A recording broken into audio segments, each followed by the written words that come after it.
going on, everybody? Welcome back. Got the old Coyote out today. Starting to get cooler now. Fall is quickly approaching.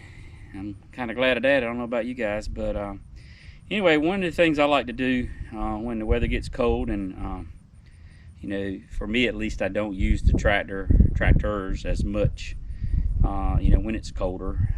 Still use them quite a bit, but probably not as much, you know, as I do during the warmer weather. So I had mentioned this in a couple of my earlier videos where I was showing, you know, add-ons and accessories for the tractors about maintaining the battery over the winter months, or when, you know, periods of you know, where it's going to sit for a while and not being used. So I'm upgrading the maintainer I have on this tractor. So I thought it'd be a good time to show the details of exactly what I got and how I got it connected in. I'm sure a lot of you guys use something like this. It's you know, you can get those things pretty cheap now. The one I'm using is a Harbor Freight brand. I think it's the Syntec or whatever, but it's a charger slash maintainer. About 17 bucks. I'll show you the details on that in a minute. But anyway, I was using a solar one that apparently has died. I checked the voltage on it. It's only putting out like 2 volts, even, you know, in direct sunlight. So I figured I have power under the shelter where I keep the Coyote. So I figured I'd go ahead and upgrade to something that was a little bit, you know, maybe a little better than the generic solar one. All right. Anyway, let's take a look at it, and then I'll show you exactly how I got it connected in. All right. So this is what we're using. Like I said, it's a Harbor Freight. You can see that number 62813 there. Battery maintainer and float charger. Comes with a couple of different adapters and connectors to be able to tie it into your battery. But this, you know, this is great for things that, as I said, that you're not going to use, you know, a lot, or going to sit over the winter. You know, boats, you know, things of that nature. Tractors, your lawnmower, you know, where you might not be using it over the winter to help keep that battery, so that when you go to fire it up, it's you know, not dead, or it's ready to go. And I think it also seems like I've read that, you know, if you keep the batteries in the full charge like that, it'll help with the longevity of your battery. So let's open it up and see what we got inside. All right.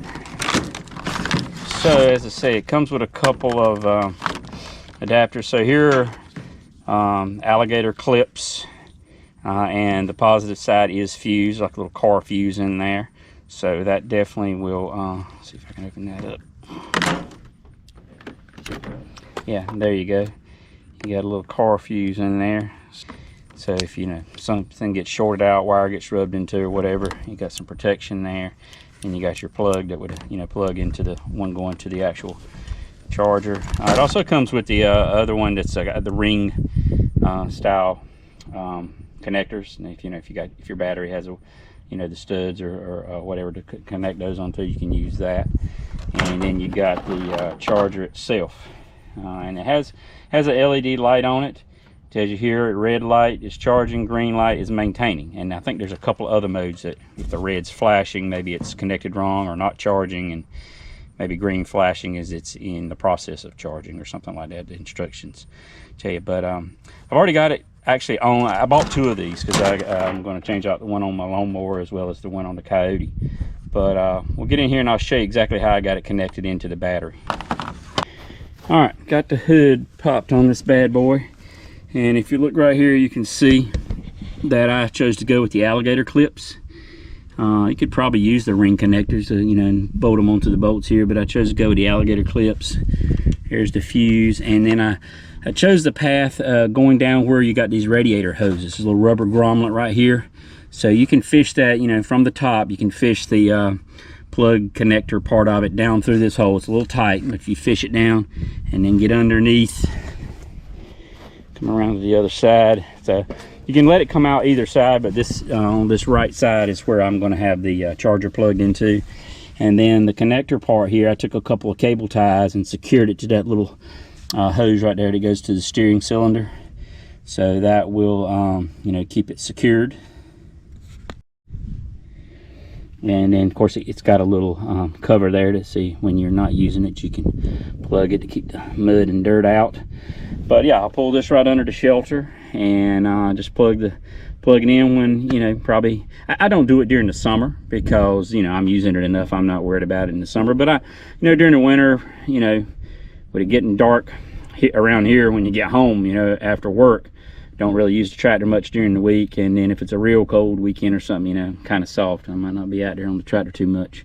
And so yeah, so here's the little actual plug-in charger part, and you got the LED down below there. And so, you know, plug this into your outlet, and then I think this is like a 12-foot cord that comes with it. And then of course, you know, you would just plug that together right there to keep it maintained. And then, you know, just keep your eye on what the LED is doing, and it tells you you know, what's going on. And this is you know, it's 12 volt for 12-volt batteries, and it is a 750 milliamp, so it is a slow trickle type charger. And then, as I say, if it gets, you know, I mean, I don't plan on charging the batteries with this. I plan on, you know, mainly using this as a maintainer. But anyway, hope you know, something like that might help you out. If it's a real good, you know, inexpensive way to try to help maintain that battery, so you keep it fresh, and you know, it won't let you down when it's time to go. All right, hope you enjoyed that. Appreciate everybody tuning in and watching. Hit the like and subscribe if you don't mind, and we'll catch you next time. Thanks.